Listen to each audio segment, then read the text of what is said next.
السلام علیکم، آپ دیکھ رہے ہیں باخبر سویرا. میں ہوں سائم خان اور میں آ گیا ہوں آپ کے سویرے کو باخبر بنانے کے لیے. جناب، سب سے پہلے طرح ملکی سیاسی منظرنامے کو ڈسکس کر لیتے ہیں. تو آپ کو پتہ ہے کہ ملکی سیاسی منظرنامے میں بڑے عرصے بعد ایک ہلچل چل رہی ہے، ایک ایسی ہوا چل رہی ہے جس میں بیان بازی بھی ہو رہی ہے، جس میں الزامات بھی لگ رہے ہیں. میں بات کر رہا ہوں دو بڑی جماعتیں پاکستان پیپلز پارٹی اور نون لیگ کی، جو کہ مرکز میں ایک دوسرے کی اتحادی ہیں. اور یہ سلسلہ شروع ہوا جی بی الیکشن سے. جی بی الیکشن سے آہستہ آہستہ پروان چڑھتے چڑھتے پھر آئے آزاد کشمیر الیکشنز. اور آزاد کشمیر الیکشنز کے اندر ہم نے دیکھا کہ جس طریقے کے الزامات لگائے گئے، بیان بازی ہوئی، دھاندلی، خیراتی مینڈیٹ، یہ سب الفاظ استعمال کیے گئے ایک دوسرے کے لیے. اب جناب یہ کشیدگی اور بڑھتی ہوئی نظر آ رہی ہے. پیپلز پارٹی اور نون لیگ کے درمیان اختلافات شدت اختیار کر گئے ہیں. بلاول بھٹو کی قیادت میں پیپلز پارٹی کے وفد نے گزشتہ روز پارلیمنٹ ہاؤس میں اپوزیشن رہنماؤں سے ملاقات کی، جس میں سلمان اکرم راجہ نے پھر یہ بتایا کہ بلاول بھٹو صاحب تھے، محمود اچکزئی اور ناصر عباس صاحب سے وہ ملے اور وہ چاہتے ہیں کہ اپوزیشن اور پی ٹی آئی کے ساتھ رابطے بحال ہوں. قومی اسمبلی کے اجلاس میں بلاول بھٹو کی مولانا فضل الرحمان سے بھی ملاقات ہوئی اور بلاول ملاقات کے لیے مولانا فضل الرحمان کی نشست پر گئے. پریس کانفرنس میں بلاول بھٹو نے یہ کہا کہ نئے صوبوں پر پیپلز پارٹی کا موقف واضح ہے، ہم عوام کے ساتھ کھڑے ہوں گے. زور زبردستی سے پہلے کوئی چیز مانی گئی، نہ آئندہ مانیں گے. صوبوں کے معاملے پر D G I S P R نے موقف نہیں دیا، صرف سوال کا جواب دیا. اسی طرح بلاول نے کل اپنی پریس کانفرنس میں اور بہت سی ایسی باتیں کی جو کہ بہت سی چیزوں کی طرف اشارہ کرتی ہیں. انہوں نے کہا کہ اسٹیبلشمنٹ اور حکومت ایک پیج پر ہیں یا نہیں یہ تبصرہ میں نہیں کر سکتا، ایک پیج پر ہو بھی سکتے ہیں لیکن دال میں کچھ تو کالا ہے. یہ بلاول صاحب کے الفاظ ہیں. بلاول بھٹو صاحب نے مزید یہ بھی کہا کہ 28ویں ترمیم کے لیے آج تک کوئی پروپوزل ہمارے سامنے نہیں آیا. پیپلز پارٹی کے بغیر قانون سازی کر سکتے ہیں تو کر لیں. پیپلز پارٹی کے تحفظات دور ہونے تک حکومت سے تعاون معطل رہے گا. بلاول صاحب نے یہ بھی کہا کہ محسن نقوی موجودہ نظام ناکارہ ہونے کی بات کر رہے ہیں تو پھر میری الٹی گنتی والے بیان کو درست سمجھیں. بلاول صاحب یہ کہتے ہیں کہ محسن بھائی شاید سیاست میں اتنا تجربہ نہیں رکھتے جنہوں نے یہ بیان دیا، اور اس بیان کے بعد سے ایک نئی بحث چھڑ گئی ہے پورے ملک میں، اور وہ بحث ہے صوبوں کے حوالے سے، نئے انتظامی یونٹس کے حوالے سے. بات کر لیتے ہیں. اس حوالے سے موجود ہے ہمارے ساتھ وزیر اعظم کے مشیر برائے سیاسی امور رانا ثناء اللہ صاحب. بہت شکریہ رانا صاحب، آپ نے باخبر سویرا کے لیے وقت نکالا. بلاول صاحب کیا کہتے ہیں، کل انہوں نے کیا فرمایا، ہم اپنے ویورز کو بھی سنوا رہے تھے. وہ یہ کہتے ہیں کہ ہمارے اعتراضات دور ہونے تک، مطلب پیپلز پارٹی کے اعتراضات دور ہونے تک ان کا کوئی ممبر کسی قانون سازی میں ووٹ نہیں دے گا. تو پیپلز پارٹی کے بغیر وہ کہتے ہیں اگر آپ قانون سازی کر سکتے ہیں تو آپ کر کے دیکھ لیں. تو رانا صاحب نوبت یہاں تک آ گئی ہے، کیا تناؤ اتنا بڑھ گیا ہے؟ جی بسم اللہ الرحمن الرحیم. اس پہ کوئی شک نہیں کہ جی بی اور آزاد کشمیر کے الیکشن کے دوران جو ہے وہ تھوڑا معاملات میں، تعلقات میں جو ہے وہ تلخی آئی، اور الیکشن کے ماحول میں ایسا ہو جانا کوئی اتنی اچنبھے یا حیران کن بات نہیں ہے. ایسا ہو جایا کرتا ہے کہ الیکشن کے دوران جو ہے وہ کچھ الفاظ، کچھ ان حالات کا بھی تقاضا ہوتا ہے. تو اس لیے بلاول بھٹو صاحب بھی خیر اس دوران کافی تند و تیز تقاریر کرتے رہے ہیں، اور ہماری طرف سے بھی یقیناً کچھ ایسے جوابات گئے ہوں گے کہ جو ان کو ناگوار گزرے ہوں گے. لیکن پہلے بھی پارلیمنٹ میں کمیٹیز قائم ہیں، اور کوئی لیجسلیشن جو ہے، کوئی بل جو ہے، جب تک ان کمیٹیز میں ڈسکس ہونے کے بعد کنسنسس نہ ہو تو اسے ہاؤس میں پیش نہیں کیا جاتا. اور آج بھی جو بلاول بھٹو زرداری صاحب نے بات کی ہے کہ اگر کسی بل پہ یا کسی لیجسلیشن پہ جو قومی اہمیت کا معاملہ ہوگا تو اس کے اوپر اگر ہمارا کنسنسس ہوگا تو اس میں ہم مدد کریں گے، ادروائز جو ہے وہ ہم تعاون نہیں کریں گے. تو میرا خیال ہے کہ پہلے بھی ایسی ہی صورتحال ہے. جس بل اور لیجسلیشن کے اوپر وہ سمجھیں کہ یہ ضروری ہے اور یہ ملک کی ضرورت ہے، وقت کی ضرورت ہے، تو اس کے اوپر جب وہ کمیٹیز فیصلہ کرتی ہیں تو اس کے بعد لیجسلیشن ہوتی ہے.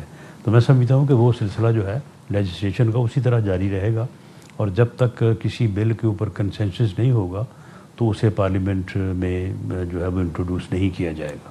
نہیں، لیکن رانا صاحب بلاول بھٹو صاحب تو یہ کہتے ہیں کہ جو سلوک نون لیگ نے پیپلز پارٹی کے ساتھ کیا تو ایسا سلوک وہ کہتے ہیں اتحادیوں کے ساتھ کیا جاتا ہے. آزاد کشمیر پیپلز پارٹی کے ساتھ جو ہوا وہ یہ کہتے ہیں کہ پیپلز پارٹی نے نون لیگ کو ہرا دیا اور نون لیگ کو یہ متنازع الیکشن مبارک ہو. تو رانا صاحب یہ وہ کہتے ہیں کہ تو اس پہ آپ کا کیا موقف ہے؟ وہ تو کہہ رہے ہیں کہ آپ کو اگر ایسا متنازع الیکشن چاہیے تھا تو پھر آپ ہی کو مبارک ہو. بلاول بھٹو زرداری صاحب کا ہمیں ان کی بڑی رسپیکٹ ہے. وہ ایک بڑی قومی پارٹی کے جو ہے وہ چیئرمین ہیں اور ہمارے کولیشن پارٹنر ہیں.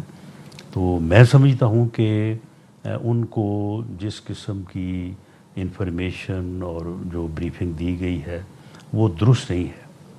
وہ جب اسی یعنی موقف کے اوپر جب ہمارا موقف سنیں گے اور اس کو پھر کراس کریں گے تو میں سمجھتا ہوں کہ ان کی رائے جو ہے وہ یہ نہیں رہے گی.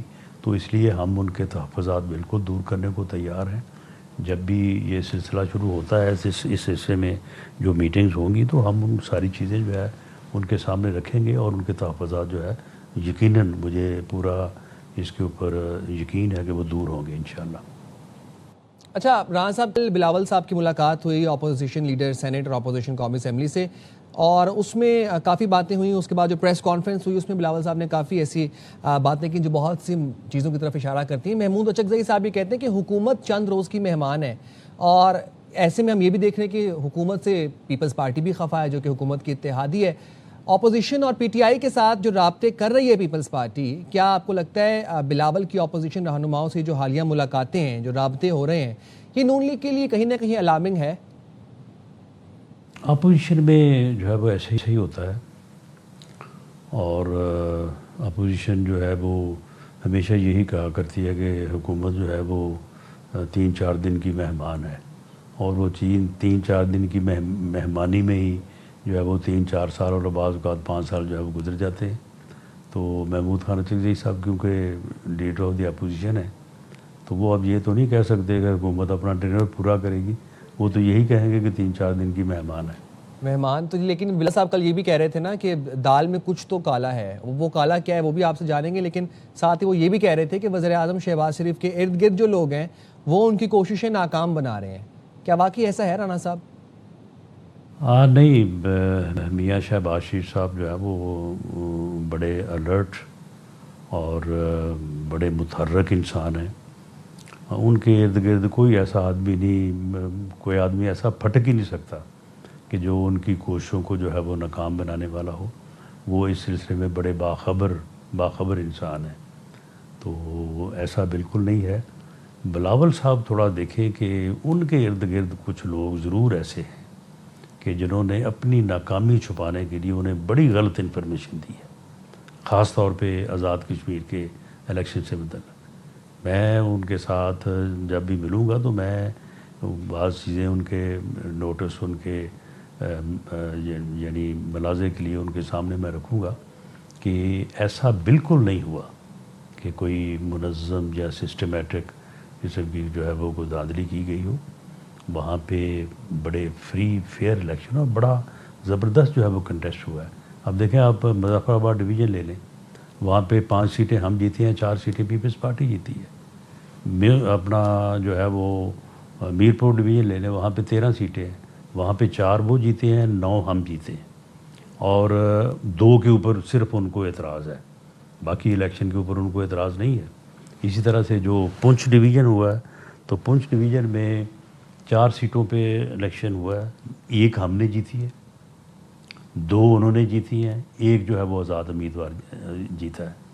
تو جس الیکشن کی وہ بات کر رہے ہیں کہ جی وہاں پہ جو ہے وہ ٹھپے لگے ہیں، جو ان کو بتایا گیا کہ وہاں پہ جی یہ ہوا ہے وہ ہوا، تو ایسے اگر ایسے ہی ہو تو پھر نہیں، لیکن رانا صاحب بلاول صاحب یہ بھی کہتے ہیں کہ مسلم لیگ نون نے پیپلز پارٹی کے اعتراضات، تحفظات دور کرنے کے لیے رابطہ بھی نہیں کیا. ملاقات تو بہت دور کی بات ہے. تو اس بارے میں آپ کیا کہیں گے؟ کیا واقعی ایسا ہے، اور کیا دوبارہ مفاہمت کے رابطوں کا امکان کہیں نہ کہیں باقی ہے؟ جی بالکل امکان ہے، ہر قیمت پہ رابطہ ہوگا. ہم تو کیونکہ رہے ہیں، مصروف رہے ہیں آزاد کشمیر کے الیکشن میں. اس کے بعد یہ اسپیشل سیٹس کے اوپر الیکشن تھا، وہ ابھی ان پروگریس ہے. وزیر اعظم صاحب جو ہے وہ D P M Ishaq Dar صاحب کے ساتھ ان کی پریزیڈنٹ صاحب سے ملاقات ہوئی ہے، اور میرا اندازہ یہ ہے کہ اس میٹنگ میں اس بارے میں کچھ چیزیں جو ہے وہ طے ہوئی ہیں. تو ہماری بہت جلد اس بارے میں ایوان صدر میں یا پرائم منسٹر ہاؤس میں میٹنگ ہوگی۔ اچھا صاحب، 2 دن پہلے پرسوں کی بات ہے، سپریم کورٹ نے ایک آرڈر جاری کیا جس میں بانی پی ٹی آئی کو ڈیالہ جیل سے شفا اسپتال منتقل کرنے کے حوالے سے وہ حکم نامہ تھا۔ اب بانی پی ٹی آئی کو اسپتال منتقل کرنے سے متعلق پھر عدالتی فیصلے پر منون عمل کرنے کے بیان کے بعد وفاقی حکومت نے فیصلے کے خلاف نظر ثانی اپیل دائر کر دی۔ اس سے پہلے ہمیں دیکھا تھا کہ تارڑ صاحب کا ایک ویڈیو بیان آیا تھا اور پھر کل اس کے بعد باقاعدہ طور پر سپریم کورٹ میں اپیل دائر کر دی، ریویو آف پٹیشن۔ اب آخر نون لیگ کی حکمت عملی کیا ہے؟ نون لیگ چاہ کیا رہی ہے؟ نہیں، اس میں کوئی ایسی بات نہیں ہے۔ حکومت جو ہے وہ سپریم کورٹ کا احترام کرتی ہے اور عدالت عظمیٰ کے فیصلے کے اوپر بالکل عمل جو ہے وہ کیا جائے گا۔ اس میں نہ کرنے کی بات ہی کوئی نہیں ہے۔ معاملہ صرف یہ ہے کہ اس فیصلے میں ایک ٹیکنیکل جو ہے وہ ایک ایسا عذر موجود ہے کہ جو بعد میں جو ایگزیکٹو اتھارٹیز نے اور خاص طور پہ جیل اتھارٹیز نے جس کو پن پوائنٹ کیا ہے، جب وہ تفصیلی فیصلہ سامنے آیا ہے کہ اس وقت قانون کی صورت یہ ہے کہ اگر کوئی آدمی قید میں ہے، کنوکٹ ہے، تو بیمار ہو تو اس کا علاج وہاں پہ جیل پہ گورنمنٹ کے خرچے پہ ہاسپٹل میں کیا جاتا ہے۔ اگر اس ہاسپٹل میں ممکن نہ ہو اور ڈاکٹر ریکمینڈ کریں تو پھر اسے باہر کسی سرکاری ہاسپٹل میں جو ہے وہ لایا جا سکتا ہے۔ اور اگر اس ہاسپٹل میں ڈاکٹرز کا بورڈ جو ہے وہ یہ کہے کہ جی ان کا علاج جو ہے وہ یہاں پہ ممکن نہیں ہے یا ہمارے پاس وہ فیسلٹیز نہیں ہیں، تو ان کو جو ہے وہ فلاں پرائیویٹ ہاسپٹل میں لے جایا جائے، یا ان کو بیرون ملک جس طرح سے میاں نواز شریف صاحب کے معاملے میں ہوا تھا، ان کو وہاں پہ جو ہے وہ بھیجا جائے، تو پھر جو ہے وہ پرائیویٹ ہاسپٹل کا آپشن جو ہے وہ استعمال ہو سکتا ہے۔ یہاں پہ سپریم کورٹ نے براہ راست ہی اس آپشن کو جو ہے وہ کر دیا ہے الاؤ۔ تو اس میں اب اندیشہ یہ ہے کیونکہ سپریم کورٹ کا فیصلہ سبارڈینیٹ کورٹس کے اوپر بائنڈنگ ہوتا ہے، تو کل کو ایسا نہ ہو کہ جو ہے وہ کوئی 500 اپلیکیشن آ جائے کہ جی ہم بھی افورڈ کر سکتے ہیں، ہماری فیملی بھی خرچہ دے سکتی ہے، تو ہمیں بھی پرائیویٹ ہاسپٹل میں بھیجا جائے، تو وہ جو نیچے سبارڈینیٹ کورٹس ہوں گی وہ ان کو اسٹیٹ اوے آرڈرز کرنے پڑیں گے، وہ سپریم کورٹ کے اس فیصلے کی موجودگی میں وہ انکار ہی نہیں کر سکتی۔ تو اس صورت میں جو ہے وہ ایک ایسی صورتحال پیدا ہو سکتی ہے جو بعد میں جو ہے وہ بے پناہ پیچیدگی کا جو ہے وہ باعث بنے۔ تو اس پہ جو ہے وہ گورنمنٹ نے اس عذر پہ، اس اعتراض پہ فیصلہ کیا ہے کہ اس کی جو ہے وہ ایکسپلینیشن حاصل کی جائے، تاکہ اگر عدالت عظمیٰ جو ہے وہ اس پہ لکھ دیتی ہے کہ یہ ان سرکمسٹانسز میں فار دس اسپیسیفک کیس ہے اور اس کا کسی اور کے اوپر اطلاق نہیں ہوگا، تو وہ معاملہ جو ہے وہ حل ہو جائے گا۔ لیکن گورنمنٹ کسی طور بھی عدالت عظمیٰ کے فیصلے کے اوپر جو ہے وہ بیٹھنے یا اس کے اوپر عمل نہ کرنے کا جو ہے وہ کوئی ارادہ نہیں رہا۔ ٹھیک ہے صاحب، بہت شکریہ آپ کا، لیکن یہ جو جاتے جاتے آپ نے لاجک دی کہ 500 اپلیکیشنیں کہیں دوبارہ نہ آ جائیں، کیونکہ سپریم کورٹ کا جو آرڈر ہے وہ باقی کورٹس جو ہیں وہ اس آرڈر کو ایز اے پریسیڈنٹ لے لیتے ہیں، تو اگر خان صاحب جو ہیں وہ جاتے ہیں شفا اسپتال تو کہیں 500 اپیلیں دائر نہ ہو جائیں، لوگ قیدی یہ نہ کہنا شروع کر دیں کہ بھائی ہم اپنے خرچے کے اوپر اپنا علاج کروا سکتے ہیں تو ہم نے پرائیویٹ اسپتال جائیں۔ لیکن تو جب ماضی میں جب میاں صاحب گئے تھے وہ بلکہ سرکاری اسپتال سے پرائیویٹ اسپتال کیا دوسرے ملک چلے گئے تھے، بیرون ملک جا کے علاج کروایا تھا، تو اس کے بعد سے تو ہم نے نہیں دیکھا کہ کوئی ایسی 500 اپیلیں دائر ہو گئی ہوں نجی کورٹس کے اندر یا باقی لوور کورٹس کے اندر اور قیدیوں نے یہ کہا ہو کہ جناب یہ پریسیڈنٹ سیٹ ہو گیا اور ہم نے بھی ایسے کرنا ہے۔ وہ جانے کو 4 ہفتے کے لیے گئے تھے میاں صاحب اور پھر اس کے بعد 4 سال بعد واپس لوٹے تھے۔ بٹ جناب حکومت نے بانی پی ٹی آئی کی نجی اسپتال منتقلی کے فیصلے کے خلاف نظر ثانی اپیل دائر کر دی ہے اور موقف یہ اپنایا ہے کہ عدالت کو طبی ماہرین کی رائے کے بعد فیصلہ کرنا چاہیے تھا کہ صحت واقعی خراب ہوئی ہے یا نہیں۔ عدالتی حکم اختیار سماعت سے تجاوز کرتا ہے اور اس پر نظر ثانی ہونی چاہیے۔ بعض صورتوں میں حکومت کی منظور آئی جی جیل کے ذریعے کارروائی ضروری ہے۔ اسپتال منتقلی کے لیے قیدی کی پولیس نگرانی بھی لازم ہے اور پریزن رولز میں قیدی کو جیل سے اسپتال منتقلی کا طریقہ کار بھی موجود ہے۔ یہ سب کچھ جو ریویو پٹیشن تھی اس میں یہ لکھا ہوا تھا اور مقدمے میں فریقین کو نوٹس کیے بغیر آرڈر جاری کیا گیا۔ چیف کمشنر اسلام آباد نے ایڈوکیٹ جنرل کے توسط سے سپریم کورٹ میں درخواست دائر کی اور وفاقی وزیر اطلاعات عطا تارڑ یہ کہتے ہیں کہ بانی پی ٹی آئی جیل جا کر بیمار ہو جاتے ہیں اور اچھے کھانے مانگتے ہیں۔ پھر اسی طرح ہی کل عطا صاحب کے ہمراہ وزیر مملکت طلال چودھری صاحب بھی تھے, مشترکہ پریس کانفرنس دونوں کر رہے تھے. طلال چودھری صاحب نے کہا کہ بانی جو پی ٹی آئی والے ہیں وہ کہانیاں بنا رہے ہیں کہ بانی پہلے کہیں جائیں گے پھر بنی گالا جائیں گے, مطلب پہلے شفا جائیں گے اس کے بعد بنی گالا جائیں گے. وہ کہتے ہیں ایسا کچھ نہیں ہوگا, علاج کے بعد جہاں سے آئے ہیں بانی وہاں پر واپس جائیں گے. چلیں جی, پھر اس حوالے سے بات بھی کر لیتے ہیں. رہنما P T I senator doctor Humayun Muhammad صاحب ہمارے ساتھ موجود ہیں. بہت شکریہ ہمایوں صاحب, آپ نے پروگرام کے لیے وقت نکالا. بانی پی ٹی آئی کے اسپتال منتقلی سے متعلق جو سپریم کورٹ کا آرڈر تھا اس کے خلاف اب حکومت نے ریویو پٹیشن دائر کر دی ہے. This day forward P T آئی کا کیا لائحہ عمل ہوگا, جبکہ ہم یہ بھی جانتے ہیں کہ سپریم کورٹ نے جو آرڈر جاری کیا تھا اس میں آج 2 بجے دوپہر 2 بجے تک کی ڈیڈ لائن تھی, تو اب لائحہ عمل کیا ہوگا پی ٹی آئی کا؟ بسم اللہ الرحمن الرحیم. ایاک نعبد و ایاک نستعین. دیکھیں اس طرح ہے کہ یہ سارا عمران خان کی ہیلتھ کے لحاظ سے پہلے ایک واقعہ ہو چکا ہے جو جنوری میں ہو چکا ہے اسی سال, جس میں ہمیں یہ کہا گیا تھا کہ عمران خان کی آنکھ کو کوئی پرابلم نہیں اور بالکل ٹھیک ٹھاک ہے, اور گورنمنٹ نے بہت زور سے اس کو ڈینائی کیا تھا کہ ان کی آنکھ کو کوئی مسئلہ ہے. اور یہ جو سٹوری بریک کی تھی وہ ایک اینکر تھے اسد صاحب, انہوں نے یہ بریک کی تھی اور گورنمنٹ نے ڈینائی کیا تھا. پھر at the end of the day government had to say کہ ہاں یہ تھا. پھر ہمیں رپورٹ سے پتہ چلا کہ ان کی نظر جو تھی نا وہ 85% کم ہو چکی تھی ایک آنکھ میں, اور پھر ان کے کوئی 4-5 ٹریٹمنٹس ہو گئی ہیں, لیکن ابھی تک ہمیں اس کے بعد کی رپورٹ کا آج تک نہیں پتہ چلا. ابھی جو دوسری بات ہوئی تھی وہ یہ ہوئی تھی کہ اس کا انہی اینکر پرسن اسد اللہ صاحب نے ہی وہ بریک کیا ہے کہ عمران خان کے بلڈ پریشر کا بہت زیادہ مسئلہ تھا اور وہ ایڈمٹ ہو گئے تھے ہاسپٹل میں. میرے خیال میں وہ جیل کے ہاسپٹل کی بات کر رہے تھے, اور اس کے بعد ان کو ایمرجنسی میں لے جایا گیا تھا پیمز ہاسپٹل, جہاں پہ جو ڈاکٹر صاحب ہیں انہوں نے ان کو دیکھا تھا. اچھا. اور وہاں پہ انہوں نے پھر اپنے کمنٹس دیے تھے. اچھا, ان کی رپورٹ جو تھی نا اس کو بھی گورنمنٹ نے ڈینائی کیا تھا. پھر وہ رپورٹ جب کورٹ میں چلی گئی اور ان کو کورٹ میں دیا گیا تو اس کے اوپر پھر یہ بحث ہوئی, اور گورنمنٹ کی طرف سے ان کے 2 جو نمائندہ تھے تو انہوں نے پوری بحث کی. اب اگر کوئی پرابلم ہوتا تو وہ اس وقت کہہ دیتے, اور اس میں میرے خیال میں ذکر بھی کہیں چھوٹا موٹا ہوا تھا, تو اس میں میرے خیال میں جج صاحب نے کہا تھا ہم آپ کو ابھی اس کی نوٹس وغیرہ جو بھی چیز ہوتی ہیں وہ کر لیتے ہیں. اب یہ جو ججز ہیں ان کا مجھے نہیں پتا ان کے دائرہ اختیار میں کتنا آتا ہے کتنا نہیں آتا, میں ایک لیگل مائنڈ نہیں ہے, لیکن ان لوگوں نے جب دیکھا اور اس کے اندر جو وجوہات تھی وہ یہ تھی کہ ایک قیدی جس کو قید تنہائی میں رکھا گیا, اور یہ ہیومن رائٹس کے لحاظ سے اس کو نہیں کرنا چاہیے تھا, اس کو اس کی فیملی سے ڈینائی ہوئے. اس کی بیگم جو کہ ایک عام انسان ہے, پولیٹیکل بھی نہیں ہے, اس کو بھی قید تنہائی میں رکھا ہے. ان کی ایک آنکھ کے اندر ریٹینل ڈیٹیچمنٹ ہو چکی ہے, اس کی ٹریٹمنٹ ہوئی ہے, دوسری کے اندر خدشہ ہے کہ وہ ہے.